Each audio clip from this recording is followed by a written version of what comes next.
Selamat pagi semuanya. Di sini di mata kuliah program logic control atau PLC berbasis aplikasi UT di pertemuan 12 itu termasuk pertemuan non kelas.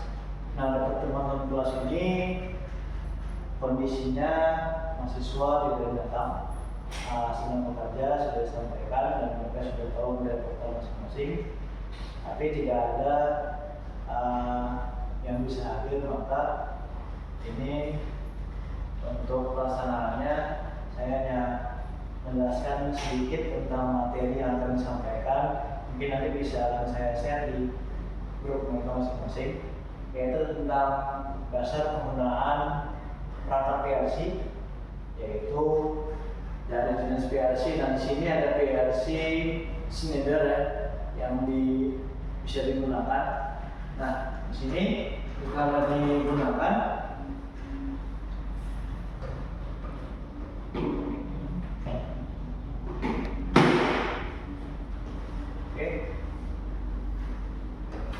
nah, ini kondisi masih off, sudah colokin. Nah, mungkin kondisi sudah on. Nah, di sini adalah ini apanya untuk emergency-nya. Di sini PLC-nya. Nah, ini PLC-nya. Nah, dia sedang bekerja. Oke, nah di sini adalah tombol-tombolnya yang berada di PLC. Nah, ini adalah tombol untuk masing-masing instruksi yang ada di PLC, tapi ini hanya dasar pengenalan dari perangkatnya saja, belum langsung masuk ke pengaplikasian dari program yang berjalan. Jadi hanya pengenalan di kondisi on. Nah, jadi di kondisi on ini dia akan menyala lampu dan inverter juga akan bekerja. Jadi tombol di sini punya fungsi masing-masing. Di sini ada output 1, 2, 3, 4, 5, 6 dan 7. Nah, inputnya di sini di bawah. Input juga seperti itu, 0 sampai 7. Jadi masing-masing input dan output juga ada jobnya masing-masing. Nah, jadi di PLC ini sebenarnya sangat banyak digunakan di kawasan industri, terutama industri besar maupun yang lain. Walaupun dalam segi biaya PLC ini termasuk lumayan mahal, tapi PLC sudah menjadi sebuah kebutuhan yang akan digunakan dimanapun, termasuk penggunaan yang namanya solar cell.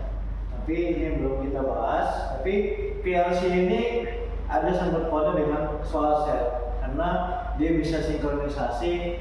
Karena PLC ini hanya sebagai otak ataupun hanya sebagai motorik saja untuk perjalanan dari output yang lainnya, terutama output solar cell menggunakan PLC. PLC hanya mengontrol saja, yang dikontrol untuk input outputnya dari solar tersebut, kapan dia hidup dan kapan dia mati, berapa lama dia hidup.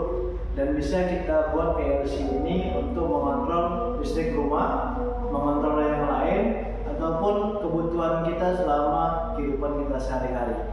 Nah, jadi apa yang bisa terlaksanakan dari dasar PLC ini pengenalan dasar, pengenalan dari perangkat PLC yang ada. Jadi PLC ini bisa digunakan di mana-mana, walaupun dalam segi biaya memang sangat mahal, tetapi kebutuhan ini dalam segi industri ataupun dari pabrik segala macam ini sangat dibutuhkan. Memang untuk individu ataupun rumahan belum dibutuhkan sepenuhnya, tapi untuk dari segi industri sudah sangat diperlukan dan sangat dibutuhkan dalam mengontrol motor ataupun mesin produksi yang ada di industri-industri tersebut. Nah, jadi ini adalah MCB, ini ada inverter, di sini PLC-nya, dan di sini ada tombol untuk receiver-nya. Di sini ada input, ada output, dan ini ada pengaturan analog dan digital ya. Nah, di sini ada relaynya. Jadi di sini punya fungsi masing-masing. Jadi satu perangkat PLC inilah sebagai otak dari output yang akan kita bisa gunakan dimanapun kita berada. Oke, nah